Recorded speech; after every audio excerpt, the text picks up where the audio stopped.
pusa ko, hindi naman kumakain itong ulam, walang ulam. Paano? Kawawa naman. Kasi mahirap lang yung araw niya eh. Walang pera, walang ibili pagkakain ng pusa. Ayun, kakain ba ito't gulay lang?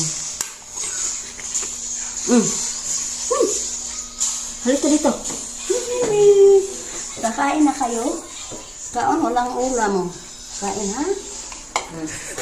Yung angkyan at ito, kakain ng gulay para hindi ka maaninit. Yan. Wawa naman ito eh. Yan. Pag mayroon ng pira ako, bibilihan kita ng isda. Wala namang pira eh.